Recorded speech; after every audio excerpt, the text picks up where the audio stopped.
Hi, I'm Jim Peacock with Peak Careers, and we have another Peak Careers interview this month, and we're going to be talking about TED Talks for you and your clients. And my guests today are Joe Smith, Principal Technical Recruiter for Thrasio, and Jessica Campain, who is a career counselor for Maryland Department of Labor. And what we're going to explore today are, what are your favorite TED Talks for your own self-improvement? And then what are some favorite TED Talks for your clients? So Joe Smith, again, is a recruiter for Thrasio and has a passion for working with students on the transition from college senior to professional employment, and has done that at a variety of settings, and from colleges to recruiting for companies. And Jessica is a veteran and a nationally certified counselor and enjoys working with youth, families, and individuals focused on personal and spiritual development. And her passions include finding and sharing strategies for living the happiest and healthiest life possible. Welcome to both of you. I'm excited that you guys are here and to talk about some of my one of my favorite topics on professional development, and that's TED Talks. So we're going to start off with, what's your favorite TED Talks for your own self-improvement or professional development? And we're going to start with Jessica. Right. Well, I have to say that TED Talks are a huge gift in our time. Oh, Mywin. Hi, the sun just came out. I don't know how much longer we're going to have access to as much information as freely as we do right now in this current milieu.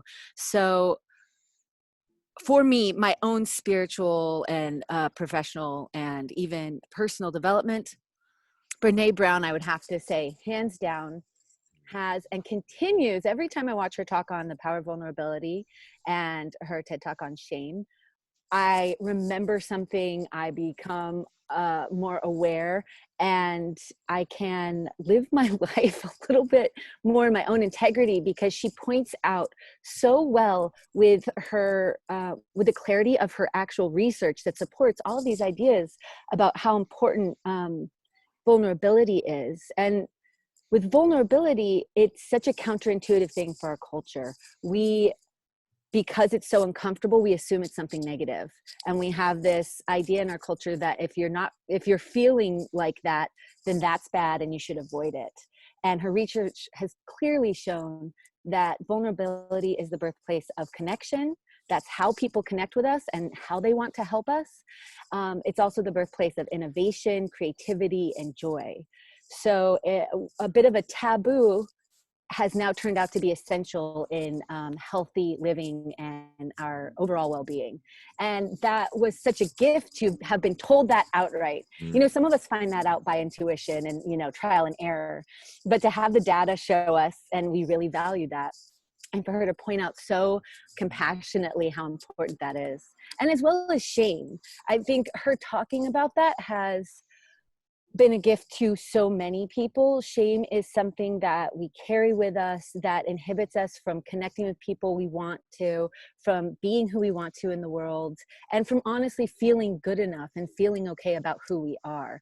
And the fact that she made that foray into the topic and made it safe to talk about, and then even educated all of us on it, is such a profound gift. And I think it frees a lot of people up to live a happier, healthier life. So hands down, hers are the ones that I really go to. And she's actually funny. I mean, she's Right. really good at presenting those ideas. And she's one of the people every year that I've done this.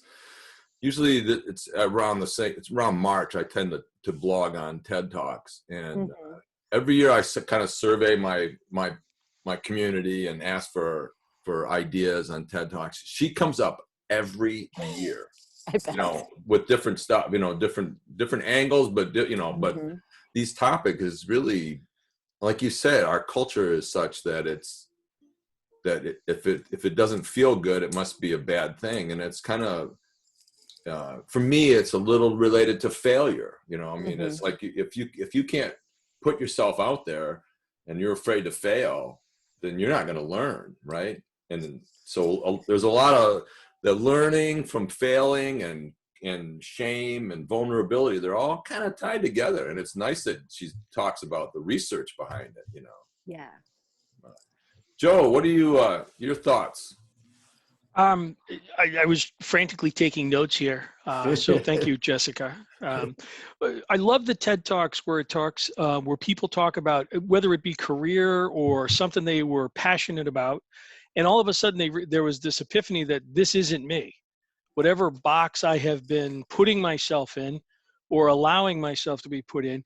And I think people on TED Talks do a great job. It's not like you're doing an about face when you're changing. It's not like you've gone in a whole new direction. You're actually just tweaking. You're going little off the center line that you had put yourself on.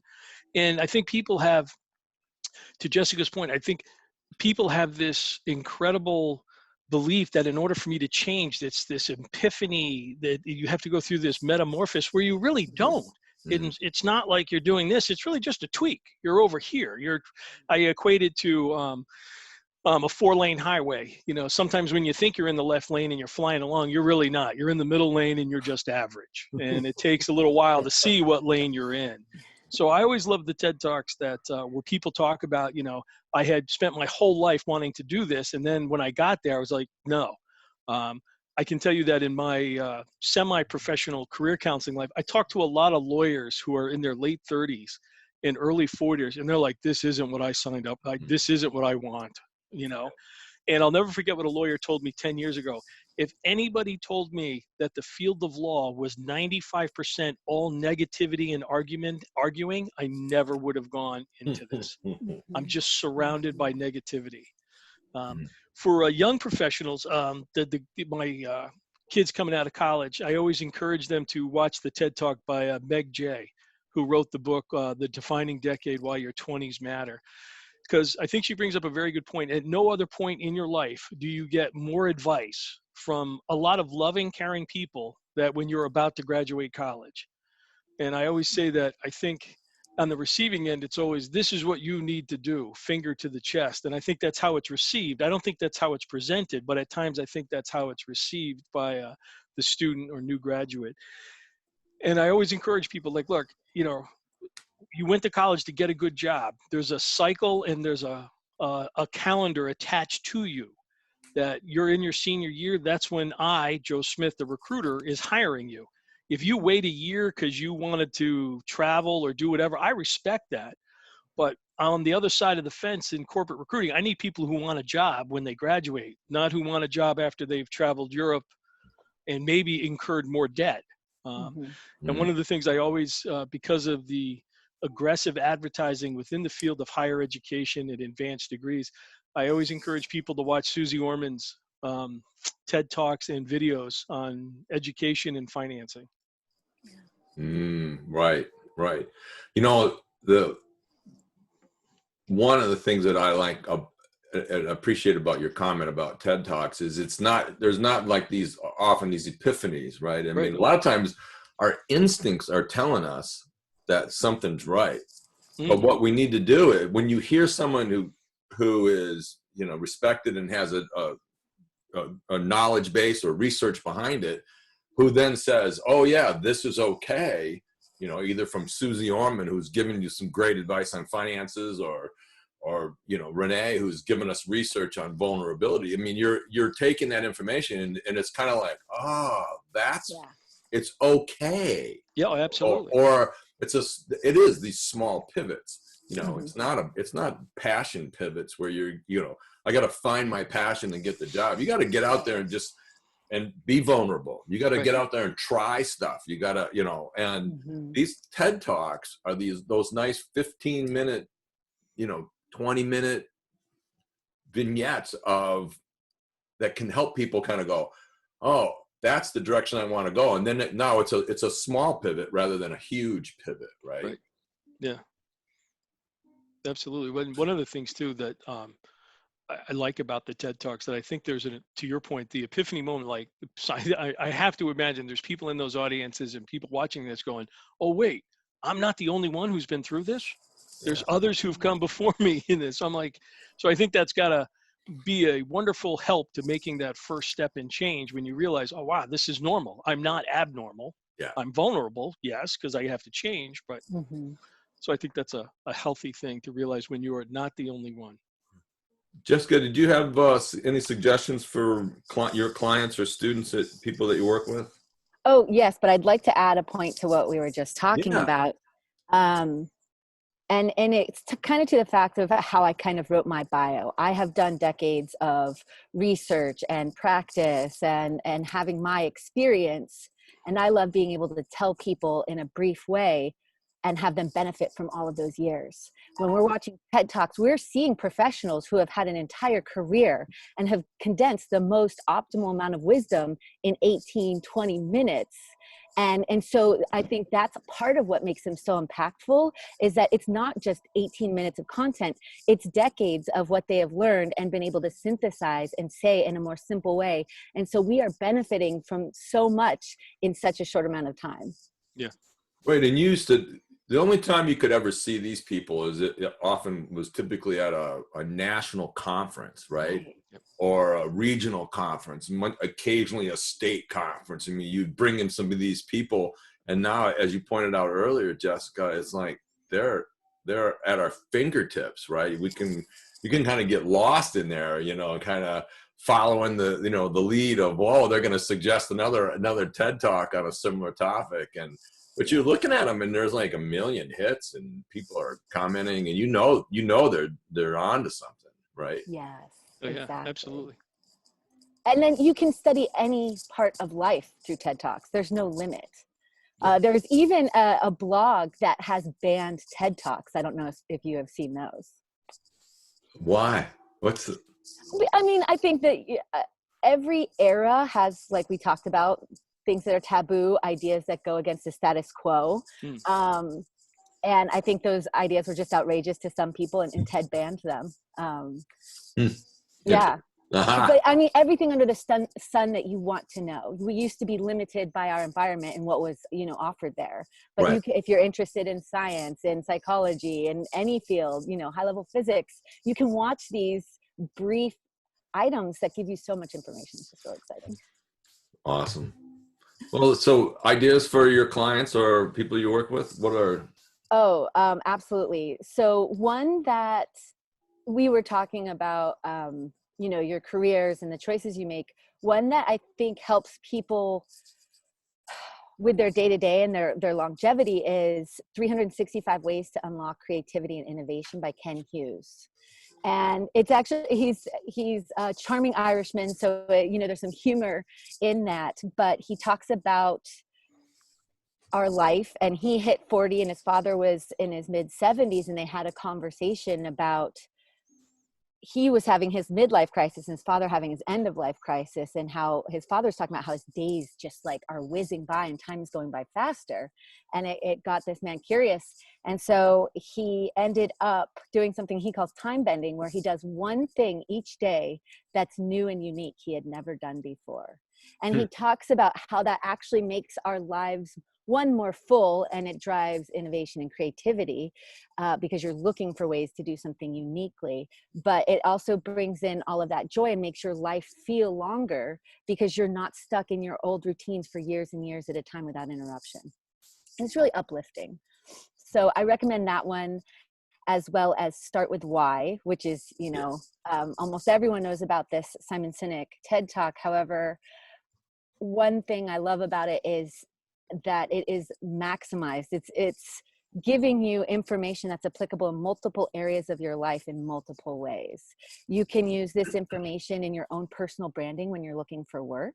So how you speak about yourself in an interview, if you are starting with why, you are going to be more persuasive because you are speaking to the part of the brain that is decision maker.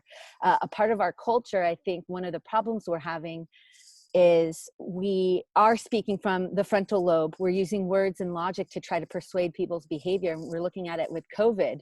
And we're like, why aren't people doing what we're telling them? We're giving them all of the what's and whys. Why aren't they, sorry, not what's and whys, but all of the what's and, you must wash your hands, you must do this, but it's not persuading them. And so with that talk, he really kind of helps you understand influence. I think he also He helps people go inside. He helps us understand that there's something more to us than we get to acknowledge on a day-to-day level and in conversation. And if we can tap into that part of ourselves that's involved in our passion, our callings, our purpose, then we have given ourselves a gift, as well as been able to talk more clearly about who we are and what our value is to others. Yeah, he's got some great talks. Mm-hmm. Yeah, for sure. I mean, and they're so thought provoking, and that's one of the things that I like about a lot of these, is that it just gets me to pause and kind of go, Yes. maybe I'm not really looking at this the way I should be looking at it. Sometimes it's not even, it's these pivots, but sometimes it's a matter of, that's a point of view I really never took before, and maybe I don't have the answer. I don't know if I have to agree with everything that comes out, but Right. at least I would, just give me something to think about, right? And Absolutely. Taking your brain to the gym. so yeah, so you'll definitely we'll put that. We'll certainly put the 365 days TED Talk. We'll add that to the web page when we post this, so that'll be great. Yeah. Are there any what other fun? Well, I wanted to make one point about TED Talks for other people. This TED Talk came up actually came up a couple years ago on my survey when I was asking people, but it's the Kelly McGonigal, How to Make Stress Your Friend. And I just feel like right now, especially in these COVID-19 times, there's sort of this, for me, there's this undercurrent of stress and anxiety in my life, and I'm assuming it's in others. It's like, yeah, I can fake like everything is great, but there's it's abnormal times, and I just think people that can talk to us about how to make stress your friend, I think those are the kind of things that we can watch and learn from in these times.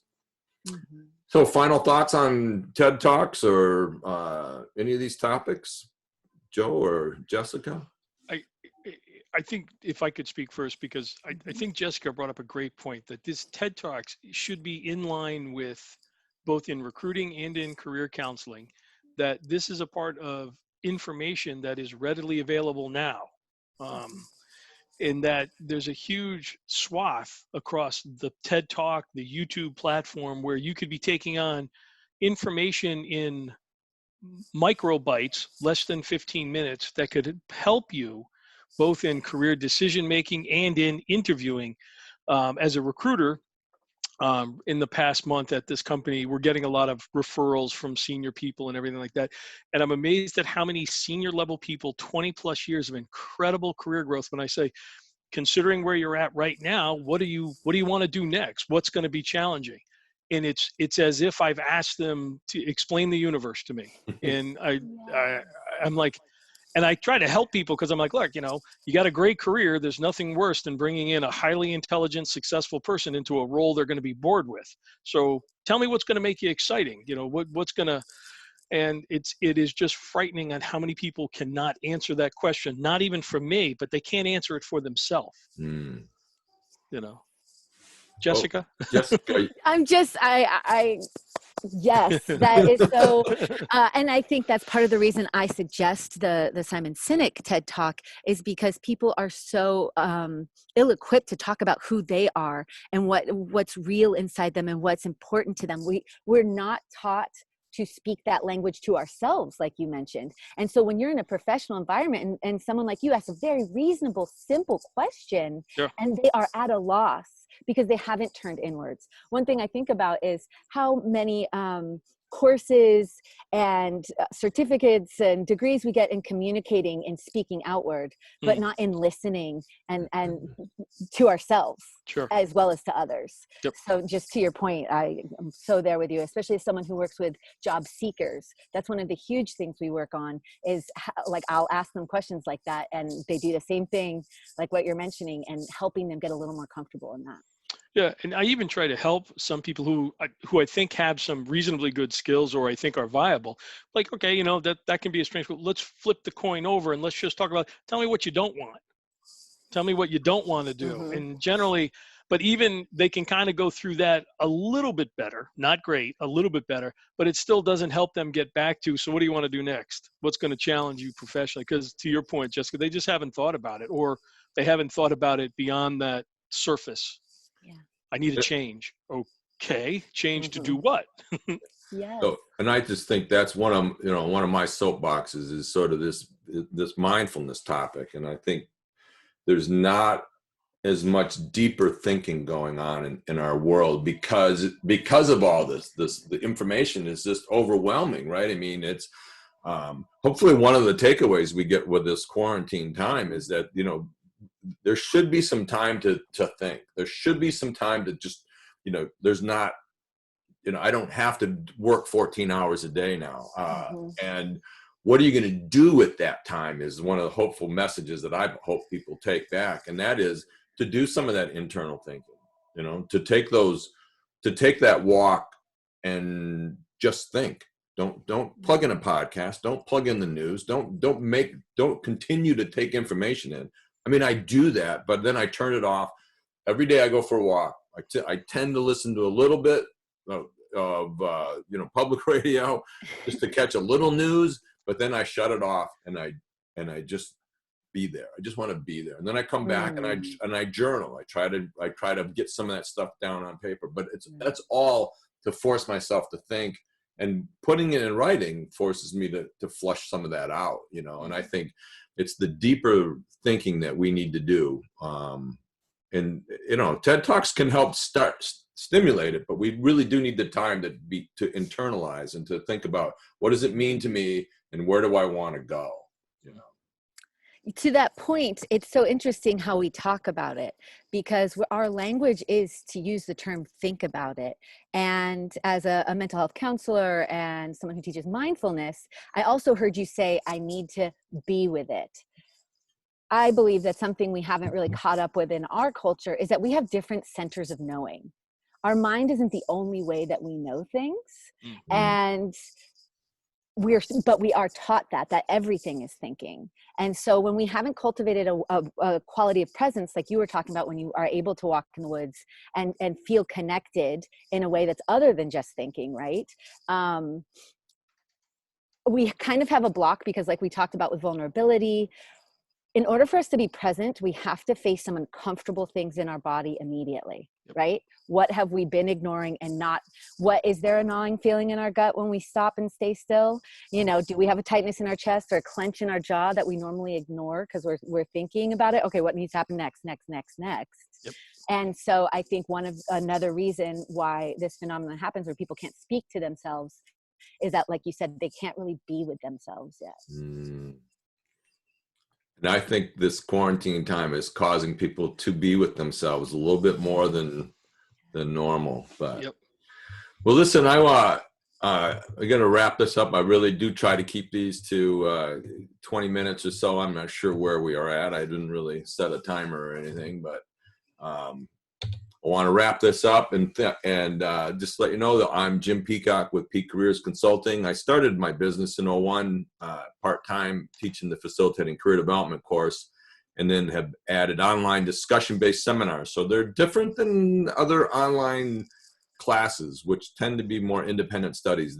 I run these only when I have at least 4 to 10 people, and they're discussion-based. So we introduce topics, career topics, and then we read articles or watch videos, and then we discuss.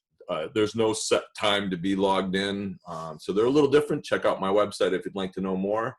I love doing face-to-face workshops, which ain't happening right now.